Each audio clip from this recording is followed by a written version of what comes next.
जय श्रीराम. चला तर स्वागत आहे तुमचं माझ्या एका नवीन मिनी ब्लॉगमध्ये. इथं सकाळी सकाळीच मी चहापासून ब्लॉग स्टार्ट केला होता. म्हटलं चला आता एकदा चहा वगैरे घेऊया आणि मग कामाला लागूया. तर हे बघा दादू चम्मचची वाट बघत बसला होता. त्याला चहा दिली होती मी आणि चहा आणि बिस्किट तो खात होता. म्हटलं चला आता मी चहा पिऊन घेते. आणि भाजीवाली आमची येणार होती तर मला तिच्याकडून काही भाजीपाला घ्यायचा होता.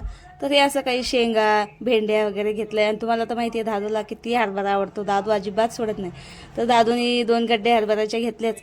तर मी भेंडी मस्त धुवून काढली आणि इतकी छान ताजी ताजी कवळी होती ना. तर जाधव मंडी इथं जवळच आहे, तिथूनच बाया आणतात ना. तर खूप छान माळवं भेटते आम्हाला इथं, एकदम ताजच एकदम. तर छान धुतली, तिला कट केली. म्हटलं आता खूप दिवस झाले काही भेंडी खाल्लीच नाही, तर आज भेंडीचाच बेत होता. तर मग मस्त असं इथं भेंडी बनवून घेतली सकाळी सकाळी गरम गरम आणि पोळ्याही टाकून घेतल्या. आणि आमचं आज पाणी येणार होतं.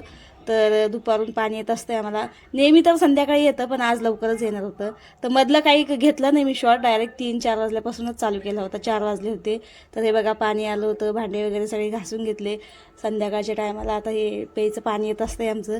तर इतकं छोटं घर आहे ना, त्याच्यातच सगळं भांडे घासा पाणी भरा, अजिबात म्हणजे जागाच नाही राहत. इकडून इकडं अजिबात जागा नाही आहे. एवढ्याच जागेत करावं लागते सगळं काही. तर प्यायचं पाणी झालं आहे. म्हटलं चला आता किचनही धुवून घेते, कारण की खूप पाणी पाणी होऊन जातं आहे तिथं. तर किचनमध्ये असं काही फिनेल वगैरे टाकलं, त्याला चांगलं स्वच्छ धुवून काढलं. आणि नेहमीच असं करते मी, कारण की खूप पाणी होतं ना आमच्या किचनमध्ये त्यामुळेच. आणि पुढच्या घरामध्येही पाणी वगैरे टाकलं, तिथंही फिनेल टाकलं. उन्हाळ्यामध्ये खूप छान थंड लागतं बरं का असं पाणी वगैरे टाकल्यावर.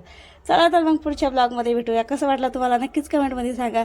आणि कमेंट करायला विसरू नका, सबस्क्राईब करायला विसरू नका. आवडला असेल तर नक्कीच सबस्क्राईब करा. चला भेटूया पुढच्या व्हिडिओमध्ये. बाय.